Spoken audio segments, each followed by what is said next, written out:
Tu piques dans la caisse l'argent des contribuables, car ce n'est que la paresse, ta qualité honorable. Tu joues à qui tout double la lenteur de la justice. Les électeurs t'adoubent, ta force et ton artifice. Quand l'heure des comptes viendra, sous la colère d'un printemps, tu prieras encore tous les vents pour t'échapper par là. Colère d'un printemps de Thomas Chaline.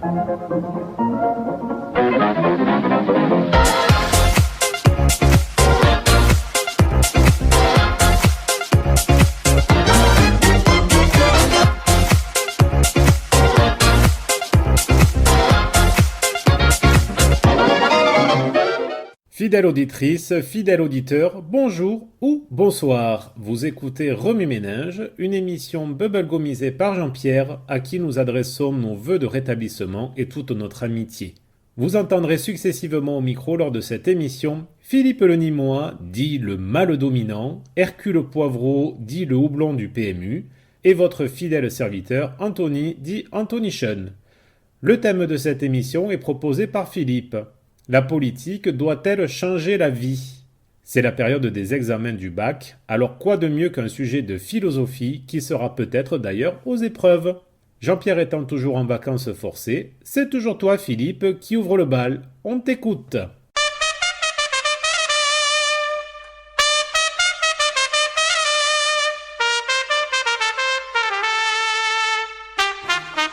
politique peut-elle changer la vie? Ma génération, c'est celle des 68ards. Certains font mine d'avoir encore leur avenir devant eux, c'est à quoi on reconnaît les vrais politiciens. Ils ne vieillissent jamais tant qu'un bout de maroquin leur paraît possible. Les autres, ceux qui avaient rêvé d'autre chose, savent qu'on est vieux ou adulte quand on renonce à ses rêves. Ils avaient commencé dans l'enthousiasme, comme une immense fête entre révolution et chahut, entre modernité et archaïsme. Souvenez-vous, soyez réaliste, demandez l'impossible, ou bien cours, camarade, le vieux monde est derrière toi. Ils ont demandé l'impossible et le réel s'est vengé. 1981, on a gagné, fut leur première victoire et la seule. 83 à la rigueur, leur vraie défaite. Ils voulaient faire la révolution, ils découvrent la gestion, le sordide des intérêts ou des affaires. Ils avaient rêvé Guevara, ils eurent Fabius. Leur utopie ne fut jamais au pouvoir, du moins en personne. C'est ce qui explique qu'elle n'ait pour ainsi dire pas de sang sur les mains. Ils ont raté le meilleur, et cela nous a évité le pire. Ils n'accédèrent au pouvoir qu'indirectement par l'intermédiaire d'un parti que tous, tant sans fait, n'avaient pas rejoint, mais qui sut capitaliser jusqu'à leurs illusions. C'était le parti de leur époque, et finalement de leur génération. Il avait réussi au moins en parole, ce parti, ce que le Parti communiste n'a jamais su faire, marier la démocratie et la révolution. L'antitotalitarisme et l'utopie, la rose et le point, changer la vie, disait-il, leur coup de maître, fut d'y croire et d'y faire croire. Qui peut changer la vie? Et qui croit encore que ce soit là le but de la politique? La politique peut, certes, combattre le malheur dans sa dimension sociale, et elle le doit. Mais pour le bonheur, elle est son pouvoir comme son légitimité. La vie n'appartient heureusement qu'aux individus. Eux seuls ont le droit, s'ils le veulent, s'ils le peuvent, de la changer. La vie est une aventure existentielle, intellectuelle, affective, bien plus que politique. Que pèse une élection face à la mort, face à la maladie? La politique peut changer les conditions de vie, mais c'est se tromper sur l'humanité que de croire qu'en changeant les conditions de vie, on change la vie elle-même. La politique n'est pas là pour changer la vie, elle est là pour maintenir ou améliorer ce qui la rend possible. La politique n'est pas là pour nous rendre heureux, elle est là pour combattre ce qui nous empêche de le devenir ou de le rester. La misère, l'oppression, l'injustice, le chômage, l'insécurité. Méditez à tout cela, chers amis Cordès, et d'ailleurs, et pour vous seuls, cette chanson de Georges Brassens. Au village sans prétention, j'ai mauvaise réputation. Que je me démène ou que je reste quoi, je passe pour un je ne sais quoi. Je ne fais pourtant de tort à personne en suivant mon chemin de petit bonhomme. Mais les braves, j'en aime pas que l'on suive une autre route que. Non, les braves, j'en aime pas que l'on suive une autre route que. Tout le monde médit de moi, sauf les muets, ça va de soi. Le jour du 14 juillet, je reste dans mon lit douillet. La musique qui marche au pas, cela ne me regarde pas. Je ne fais pourtant de tort à personne en n'écoutant pas le clairon qui sonne. Mais les braves, j'en aime pas que l'on suive une autre route que. Non, les braves, j'en aime pas que l'on suive une autre route que. Tout le monde me montre au doigt, sauf les manchots, ça va de soi. Quand je croise un voleur malchanceux poursuivi par un cutéreux, je lance la patte et pourquoi le taire? Le cutéreux se retrouve par terre. Je ne fais pourtant de tort à personne en laissant courir les voleurs de pommes. Mais les braves, j'en aime pas que l'on suive une autre route que. Non, les braves, j'en aime pas que l'on suive une autre route que. Tout le monde se rue sur moi, sauf les cul-de-jatte, ça va de soi. Pas besoin d'être Jérémie pour deviner le sort qui m'est promis. S'ils trouvent une corde à leur goût, ils me la passeront au cou. Je ne fais pourtant de tort à personne en suivant les chemins qui ne mènent pas à Rome. Mais les braves, j'en aime pas que l'on suive une autre route que. Non, les braves, j'en aime pas que l'on suive une autre route que. Tout le monde viendra me voir pendu, sauf les aveugles, bien entendu.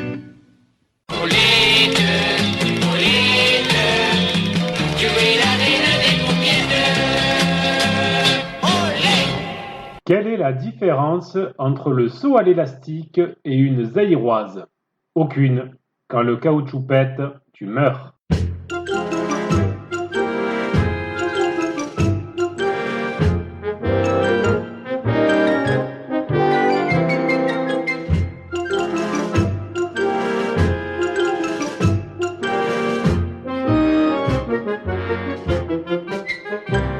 Salut les aminches, c'est Hercule. Tiens, pour une fois, je vais faire dans le sérieux de chez sérieux pour utiliser une tournure à la mode. L'ami Philippe le Nîmois ne nous encourageons pas à la rigolade avec un tel sujet. Alors aujourd'hui, je vais vous parler d'une catégorie de politiciens qui vivaient cachés depuis des lustres et qui maintenant s'affichent au grand jour, à savoir les parfuges. La meute médiatique s'acharne à dénoncer l'alliance des gauches constituée pour ces législatives 2022, la NUP, à l'exception de quelques éditorialistes plus sagaces. Or, bien peu de chroniqueurs analysent la curieuse coalition née en 2017 entre droite et socialistes, réunie sous la bannière d'Emmanuel Macron, machine à recycler les vieux classiques du PS, DLR et d'ailleurs, hier ennemis jurés qui aujourd'hui s'embrassent sur le perron de l'Élysée, ce sont les parfuges. La Pompili, ex-EELV, naguère combattante de l'environnement, qui minaude devant Le Maire, ex-LR sur le perron de l'Élysée, avant que Le Drian, ex-PS, ne vienne les saluer affectueusement. Ils et elles ont en commun d'avoir trahi leurs engagements premiers, ils sont les parfuges. Selon le Larousse, le parjure est celui qui fait un faux serment ou viole son serment. Quant au transfuge, selon notre dico national, il est celui qui abandonne un parti, une doctrine pour se rallier à un ou une autre. Voilà donc un nouveau mot valise, le parfuge, celui qui trahit ses idéaux pour rejoindre l'ennemi d'hier. Dernier en date, Manuel Valls, François Rebsamen et Éric Woerth, naguère adversaires acharnés, qui demain gouverneront peut-être ensemble après s'être opposés pendant des années. Sans oublier Robert Ménard, maire de Béziers, jadis soutien de la famille Le Pen, et désormais aficionado de Macron, tant les filets de l'extrême centre draguent large. Quelle comédie nous ont joué ces individus durant des lustres pour enfin finir bras dessous, donnant ainsi raison à celles et ceux qui brament « tous pareils !» À droite, il y a encore des résistances. On ne sait si Ciotti va rejoindre Le Pen ou Zemmour. Ne voulant pas tirer sur l'ambulance, je ne me tarderai pas sur le cas Abad. Ni droite ni gauche, à droite toutes. Les parfuges ne sont pas un phénomène étonnant. Dans le fond, les alternances n'ont été qu'illusions. Privatisation à l'appel du temps de Lionel Jospin, l'euro, le traité de constitution européenne imposé par Sarkozy aux Français, droite et gauche unies, les 3%, les réformes des retraites, de l'assurance chômage et du code du travail sous Hollande et Macron. Ils ont un bilan commun. Qu'ils se retrouvent sous la houlette du président n'a tout compte fait rien d'étonnant, simplement les curseurs ont bougé, c'est tout.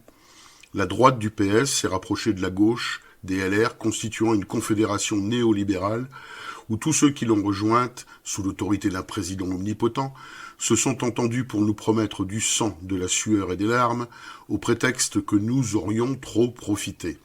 Toutes et tous adhèrent à une petite caste qui n'a d'autre idéologie que de conquérir le pouvoir et le conserver au service exclusif d'une oligarchie plus que jamais dominante. Un complot pour imposer coûte que coûte la pensée unique que l'immense majorité de nos concitoyens refuse. En tout cas, ça y ressemble furieusement. La politique change-t-elle notre vie ? Je ne sais pas. Celle de tous ces errants aux convictions changeantes, certainement. Pour terminer, une petite chanson de mon ami Jean Zibard, le ménestrel dunkerquois, pour essayer de nous remonter un petit peu le moral. Bonjour chez vous.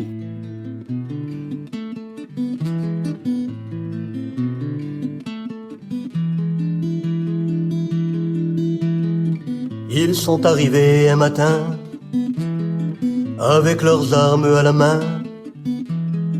Ça s'est passé un mercredi. Charbonneau, Tignouz et puis Cabu et Wolinski. Liberté, je lève le poing pour dire à tous ces assassins: vous ne tairez jamais ainsi. Charbonneau, Tignouz et puis Cabu et Wolinski. Mourir debout maintenant, demain, l'humour est le plus court chemin pour combattre la tyrannie. Charbonneau, Tignouz et puis Cabu et Wolinski. Un coup de crayon fait à la main pour continuer d'aller plus loin. L'antidote contre la connerie. Charbonneau, Tignouz et puis Cabu et Wolinski. Le trait forcé sans toi n'est rien, en noir et blanc comme le chagrin. À l'instant où je vous écris, Charbonneau, Tignouz et puis Cabu et Wolinski. S'il y a deux choses que je retiens, c'est l'amitié et le dessein. C'est même toi un jour qui l'a dit. Charbonneau, Tignouz et puis Cabu et Wolinski. Le croquis, l'esquisse d'un sein, une paire de fesses, une chute de rein. Et si ça se trouve au paradis, Charbonneau, Tignouz et puis Cabu et Wolinski. Maurice et Patapon savent bien qu'ils sont devenus orphelins. Ils ont du chat, du chien aussi. Charbonneau, Tignouz et puis Cabu et Wolinski. Au grand Duduche et ses copains, au beau faucon et au crétin. Vous êtes, nous sommes, je suis Charlie. Charbonneau, Tignouz et puis Cabu et Wolinski. Cabu et Volaski.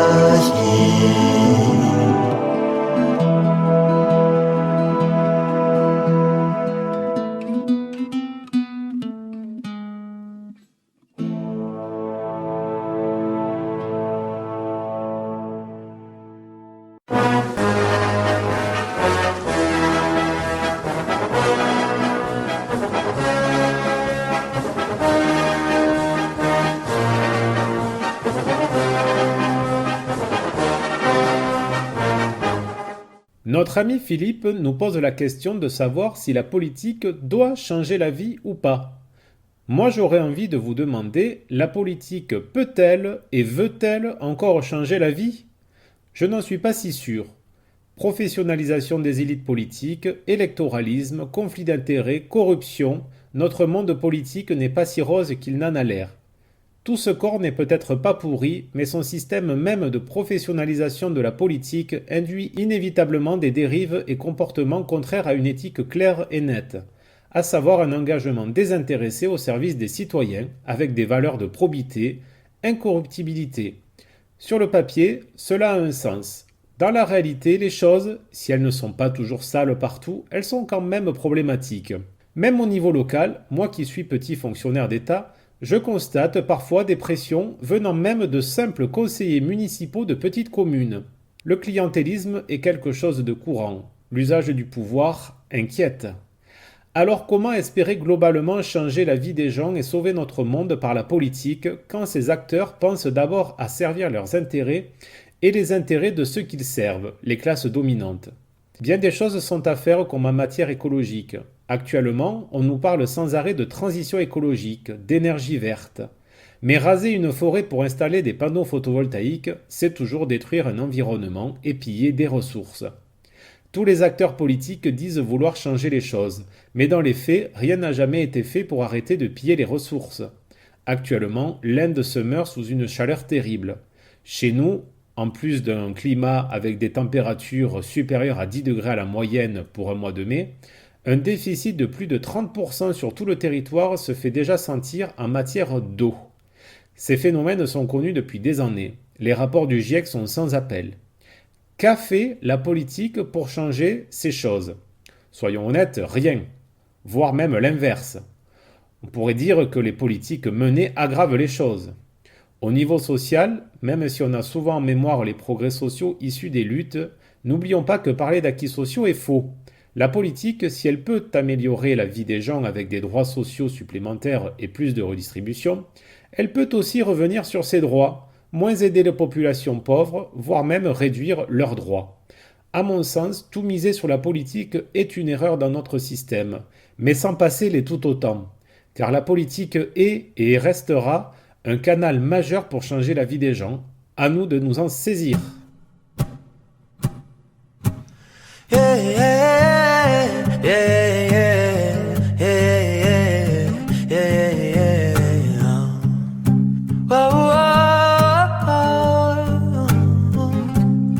Now that you're out of my life, I'm so much better. Thought I would be weak without you, but I'm stronger. Thought I would be broke without you, but I'm richer. Thought I would be sad without you, I laugh harder. Thought I wouldn't grow without you, but I'm wiser. Thought I would be helpless without you, but I'm smarter. Thought I would be stressed without you, but I'm chilling. Thought I wouldn't sell without you, so 9 million. Cause I'm a survivor, I'm not gon' give up, I'm not gon' stop, no, I'm gon' work harder. I'm a survivor, I'm gonna make it, I will survive, keep on surviving. Thought I couldn't breathe without you, I'm inhaling. Thought I couldn't see without you, perfect vision. Thought I couldn't last without you, but I'm lasting. Thought I would die without you, but I'm living. Thought that I would fail without you, but I'm on top. Thought that I'd be over by now, but it won't stop. Thought that I would self-destruct, but I'm still here. And even in my years to come, I'm still gonna be here. Cause I'm a survivor, I'm not gonna give up, I'm not gonna stop, no, I'm gonna work harder. I'm a survivor, I'm gonna make it, I will survive, keep on surviving. I'm a survivor, I'm not gonna give up, I'm not gonna stop, no. I'm gonna work harder, I'm a survivor, I'm gonna make it, I will survive. Keep on surviving, no, no, no, no.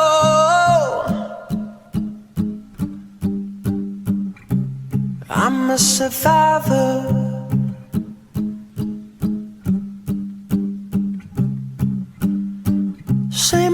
Say my name when no one is around you. Say, baby, I love you if you ain't running gay. Say my name, you acting kinda shady. Ain't calling me baby, what's the sudden change? Say my name when no one is around you. Say, baby, I love you if you ain't running gay. Say my name, whoa, oh, no, no.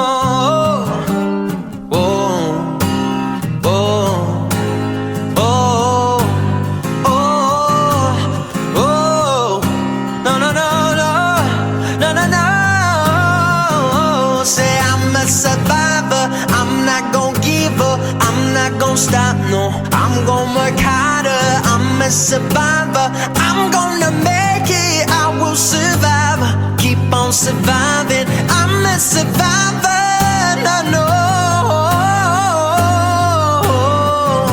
oh, I'm a survivor, no, no.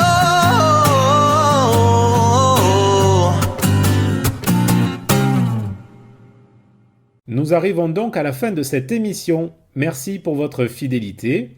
On se quitte avec une citation de Jeffrey Tucker.